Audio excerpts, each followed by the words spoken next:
O estádio regional Willie Davids abrigou momentos de grande euforia com as torcidas de diferentes times de nossa cidade. Em especial, claro, ao Grêmio de Esportes Maringá, que foi campeão estadual em 1977. Mas foi por aqui que também aconteceram situações inesperadas, como a morte de um jogador durante jogo ocorrido no final da década de 1970. Quer saber detalhes sobre essa tragédia? Seja bem-vindo ao Maringá Histórica.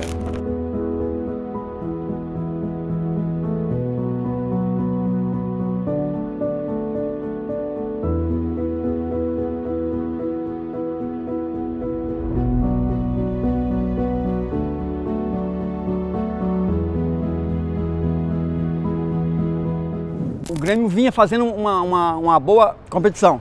Na primeira fase foi turno único, chave sul e chave norte.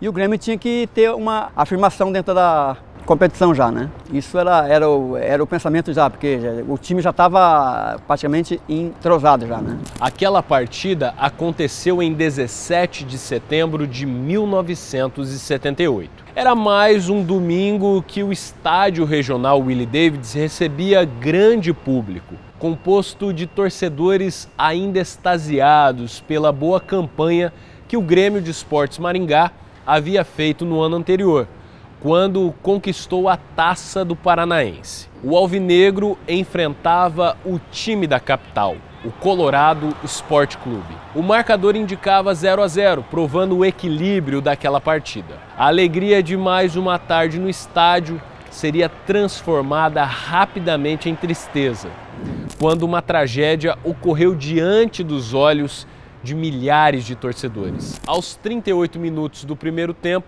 ocorreu uma disputa de bola mais abrupta.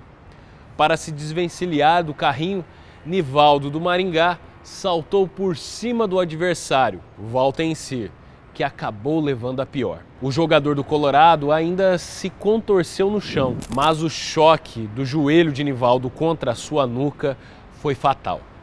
Na sequência, Valtencir caiu e ficou inerte, com o corpo estirado no campo. A torcida levantou bravo, porque o acidente, quem caiu feio no lance foi o Nivaldo, né? Porque o Nivaldo passa por cima do Valtencir, né?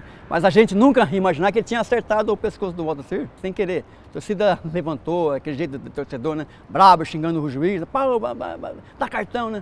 Aí, aos poucos, a gente foi vendo que o caso era sério, porque os jogadores do Colorado já saía todo com a mão na cabeça, aí já veio médico do Colorado, médico do Grêmio, massagista, né? E foi aquele corre-corre.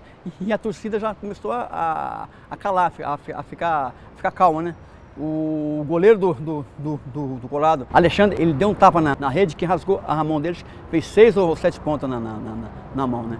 E aí chegou a ambulância, o jogo foi encerrado. O árbitro Heraldo Palmerini interrompeu de imediato a partida e chamou auxílio. Levado ao vestiário, o Valtencir foi atendido pelo médico Carlos Saboia, que fez respiração boca a boca até que chegasse a ambulância. Mesmo assim, ao dar entrada no Hospital Santa Rita, o Valtencir veio a óbito. Ei, você está curtindo essas informações históricas sobre a nossa cidade? Então aproveite para se inscrever em nosso canal. Assim você não vai perder as próximas novidades, combinado? Os jogadores aguardavam nos vestiários o desenrolar dos fatos para que pudessem continuar o jogo. Quando a notícia da morte chegou, houve comoção geral. Aos poucos o estádio foi se esvaziando, com grande ar de tristeza e consternação. Simultaneamente ao jogo em Maringá, outra partida acontecia em Curitiba. Atlético e Iguaçu interromperam o jogo para que de imediato fosse realizado um minuto de silêncio. Carlos Roberto, meio-campo do Atlético, chegou a sofrer uma crise nervosa quando soube e teve que abandonar o jogo. Afinal, ele era companheiro de Valtencir no Botafogo, quando disputaram pelo time carioca. Foi triste, foi um velório no estádio. Só se via o pessoal com o radinho para saber o que tinha acontecido realmente, né? E foi todo mundo embora, cabisbaixo, ninguém conversava com o outro.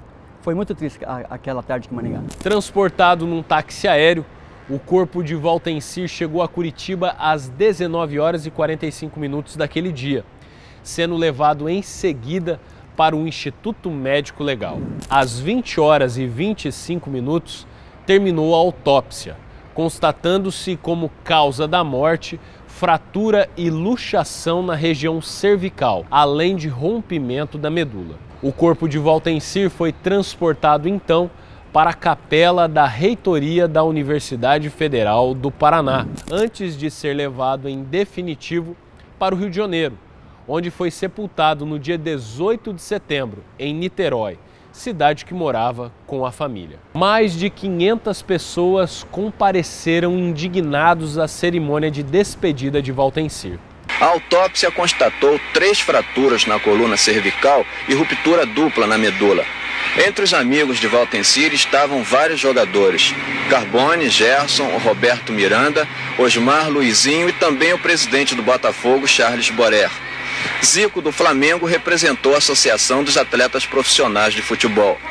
Waltencir foi enterrado levando sobre o seu caixão a bandeira do Colorado e uma camisa do Botafogo. No dia do jogo ele saiu, os jogadores do Grêmio abraçavam ele, né, levou ele até o vestiário, ele cabisbaixo também, porque foi uma morte, acidental, mas foi uma morte, né. O que falaram na época, que ele passou a noite no hospital também, né, ele passou a ficar no hospital por, né, ele estava muito chateado, nervoso, o que aconteceu, né? Mas aí, com decorrência, ele voltou a jogar normal, né? O tio do Waltencir, depois que ele viu o lance, ele viu os comentários dos jogadores do Colorado também, eles enviaram uma carta para a mãe do Nivaldo e, posteriormente, o Nivaldo só foi ver essa carta quando ele foi lá para Marília, né? O tio postou na foto que ele podia seguir a vida dele normal, que viu que foi um acidente e que é coisa do destino isso aí, né? Um mês depois do ocorrido, um jogo beneficente foi promovido no Willie Davids. A renda foi inteiramente revertida à família de Waltencir. Quanto ao time do Colorado Esporte Clube,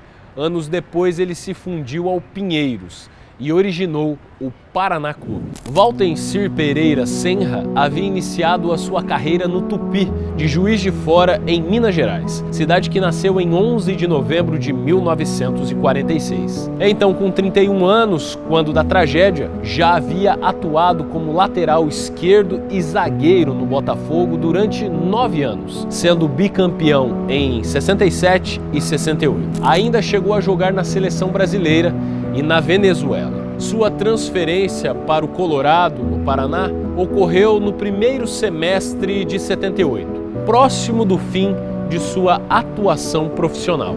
Waltencir era casado com Maria Terezinha Senra, com quem tinha 2 filhos, Igor e Ticiano. Você conhecia a história desta tragédia ocorrida em nosso estádio em setembro de 1978? Se gostou, curta, comente e compartilhe a este vídeo. Aproveite para se inscrever no canal e ativar as notificações. Toda semana, um vídeo novo sobre o nosso passado, a história em tudo que vemos. Um abraço e até a próxima.